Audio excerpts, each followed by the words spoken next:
दिलूं साफ़ ऐं पाक थियनि, इहे एॾे अक्सरियत में अचनि त पोइ क़ुर पाक ईंदो, पोइ नाफ़िज़ क़ुर पोइ थींदो। क़ुर जे नाफ़िज़ थियण जो उसूल त हुजे न बाबा। हे कारो कानून आहे जेको असांजे मुल्क ते मुसलत आहे, उन जे लाइ तव्हांखे हिकिड़ी स्टेज थी घुरिजे, उन जे लाइ तव्हांखे असेंबली थी घुरिजे जंहिंमें अचे तव्हां हुते हिन कारे कानून खे पेश था करियो। क़ुर पाक जी जेका असेंबली आहे उहा तव्हांजी दिलि आहे। जेसिताईं तव्हां पंहिंजे दिलि खे क़ुर सां साफ़ नथा करियो तेसिताईं क़ुर पाक तव्हां ॾे न ईंदो बाबा। इहा ॻाल्हि यादि रखिजो। तव्हां हुनजे लाइ माहौल त जोड़ियो।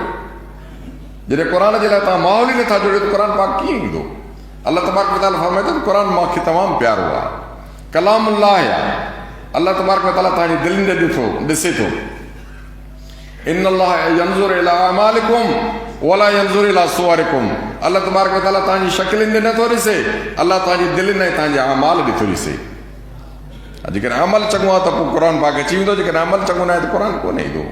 माण्हू पंहिंजे अमल खे ॾिसे, माण्हू पंहिंजे गिरेबान में झांके ॾिसे त असांजो अमल छा आहे। हर हिक खे ख़बर आहे, तव्हां ॼाणो था, पंहिंजे दिलि ॾे तव्हां तवजो करे ॾिसो त तव्हांजी दिलि आहे इस्लाम ऐं क़ुर जे कानून ऐं अहकामात जे अचण जहिड़ी दिलि आहे।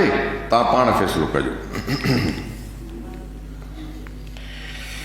इस्तजीबू लिरब्बिकुम मिन क़ब्लि अन यातिय यौमुन ला मरद्द लहू मिनल्लाह। पंहिंजे पालींदड़ जो हुकुम मञो। मिन क़ब्ल हिन खां अॻ में जो अचे उहो ॾींहुं जंहिंखे नाहे हटिणो, लाज़िम उहो ॾींहुं अचिणो आहे। क़यामत कुबरा त जॾहिं अचे बाबा, इनफरादी क़यामत असांजे सिर ते बीठी आहे। सिर्फ़ु माण्हू अखि पूरे क़यामत शुरू थी वेंदी। मथां तव्हां हिन इंतज़ार में हुजो त वॾी क़यामत अचे, उहा त जॾहिं अचे अल्लाह थो ॼाणे। जेका इनफरादी क़यामत आहे उहा असांजे सिर ते आहे, बाक़ी इज्तिमाही क़यामत त जॾहिं थिए। अल्लाह ताला फरमाए थो त इहा हटणी न अथव शइ, अल्लाह जी तरफ़ खां अचणी आहे। मालकुम मिन मलजइन यौमिज़िन व मालकुम मिन नकीर। न हूंदो तव्हां लाइ को बचा इन ॾींहुं, ऐं न हूंदो तव्हांखे कोई इनकार। न इनकार करे सघिबो, बचाव ई आहे। मौत अची वेंदो, केरु इनकार कंदो? असां केॾी बि फुरिया कयूं, दाऊं कयूं त न हलूं, मौत वारिद थी वेंदो, अची वेंदो। मौत खे केरु रोकींदो? सुवाल ई पैदा कोन्हे को ग़रीब मिसकीन त ठहियो, गदाकारी वारो त ठहियो, असां जहिड़ो को सादो मुलो मोराणो त ठहियो, पर ॻाल्हि त केॾा बि वॾा माण्हू आहिनि, मौत जे ज़रबे में अची था वञनि। जान छुटी। अल्लाह त फरमाए थो मौत खे इनकार था कयो, मोटाए कोन सघंदो। तव्हां केॾो खणी पिटियो, मौत ईंदो बाबा।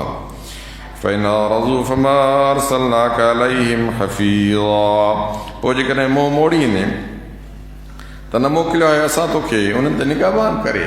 हेॾे क़ुर पाक खां पोइ, बयान खां पोइ बि कॾहिं मुंहुं मोड़ीनि था त अल्लाह त नबी पाक सल्लल्लाहु अलैहि वसल्लम खे फरमाए थो तूं कोन निगाहबान थो रही आहे। लस्त अलैहिम बिमुसैतिर। अल्लाह त फरमाए थो तूं हुनजो निगाहबान कोन्हे को। असां ॿुधाए छॾियो आहे बयान। अल्लाह जी बेपरवाही ऐं बेनियाज़ी आहे। अल्लाह ताला फरमाए थो वहदैनाहुम नजदैन। असां इहे ॿ रस्ता करे छॾिया आहिनि, हिकिड़ो जन्नत ॾे आहे, ॿियो जहन्नम ॾे आहे। तोखे इख़्तियार आहे, जहिड़ो रस्तो वठे।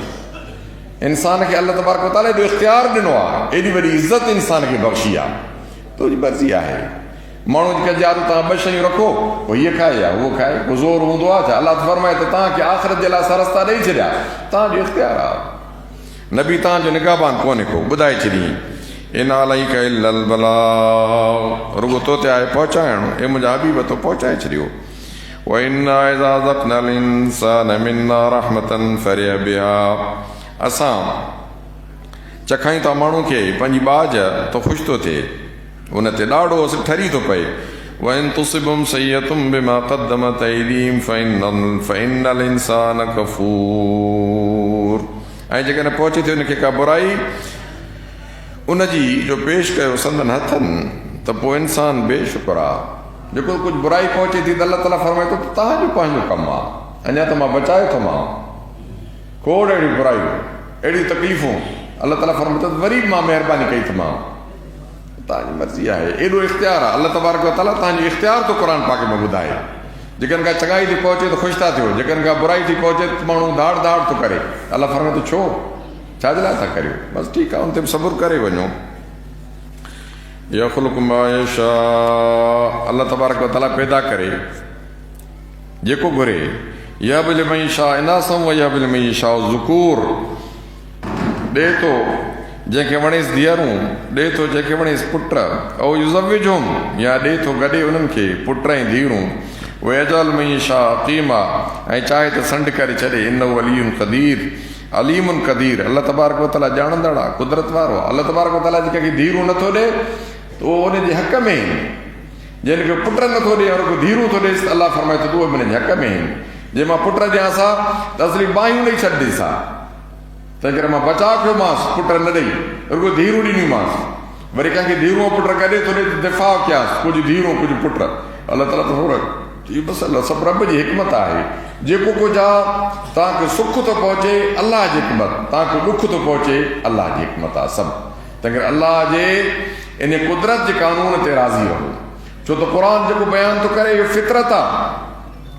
फितरत आहे, इंसानियत क़ुर जे लाइ, क़ुर पाक इंसान जे लाइ। फितरत तव्हांखे ख़बर आहे छा खे चइबो आहे? फितरत चइबो अथव त तव्हां कंहिं गोश्तखोर जानवर खे, जेकॾहिं तव्हां गोश्तखोर जानवर खे गाहु ॾींदव त किले ते मरी वेंदो, गाह में चकु न हणंदो, उते बिल्कुलु सुकी सड़ी बांड थी मरी वेंदो, छो त हुनजी फितरत में छा आहे?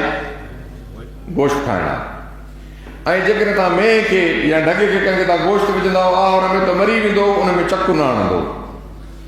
इंसानियत जे लाइ क़ुर पाक, नबी पाक सल्लल्लाहु अलैहि वसल्लम जी सुन्नत ऐं दीन इहा फितरत आहे मुंहिंजा अज़ीज़ो।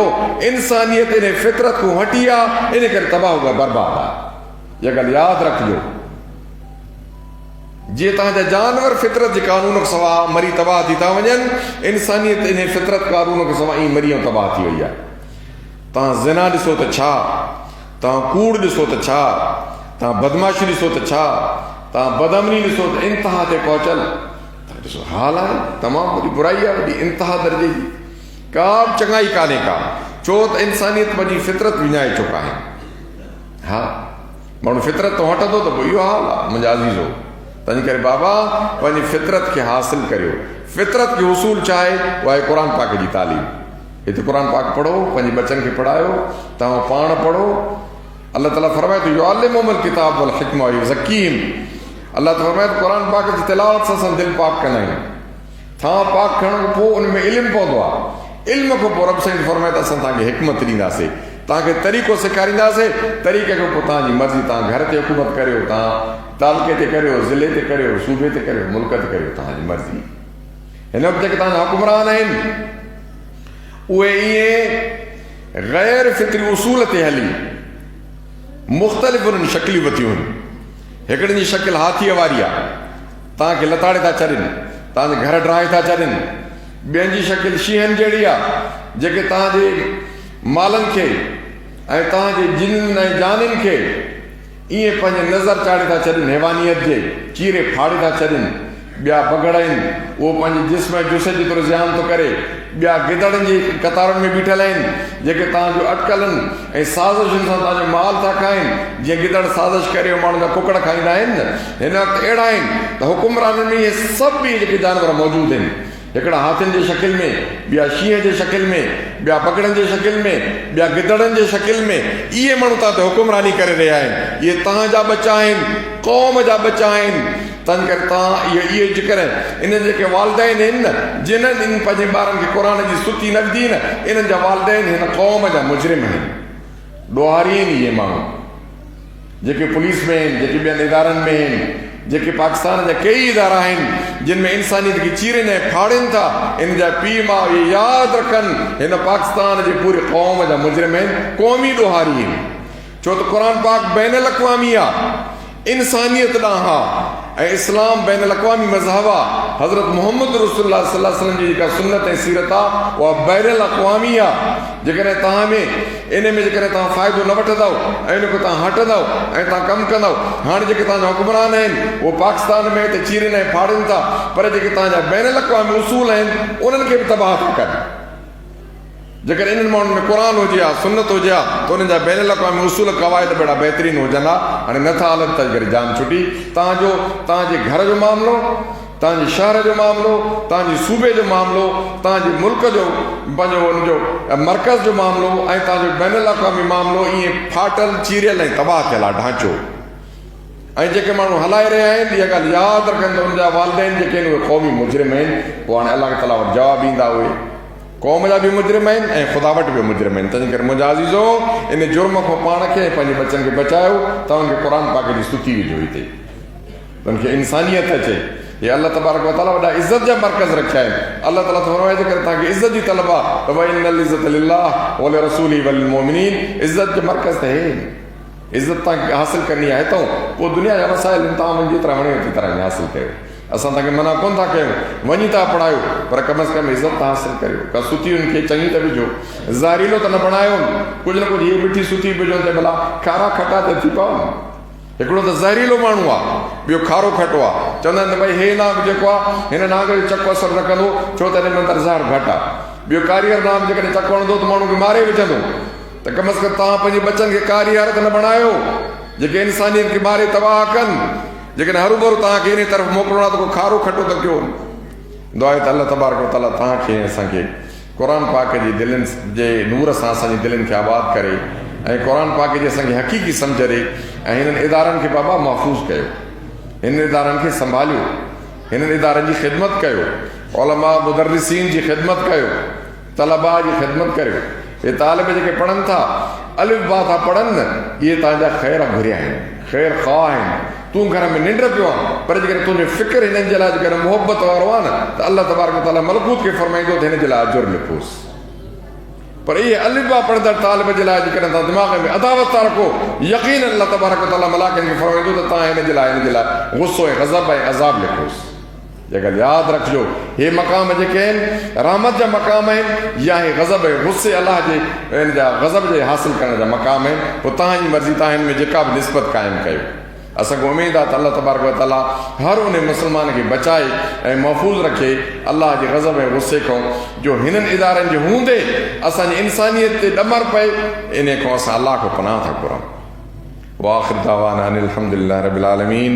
सुब्हान रब्बिक रब्बिल इज़्ज़ति अम्मा यसिफ़ून व सलामुन अलल मुरसलीन वल्हम्दुलिल्लाहि रब्बिल आलमीन। ए मुंहिंजा रब पाक असांखे पंहिंजे मुक़र्रबाननि मां कर, ॿिन्ही जहाननि में राज़ी थी, ॿिन्ही जहान जी नेकी में भलाई नसीबत फरमा, ॿिन्ही जहान जी तकलीफ़ुनि बुराइनि खां बचा। जीअं त हिन दुनिया मां इस्लाम असां ईमान असां एहसान कामिल असां ख़ात्मो बिल ख़ैर थिए।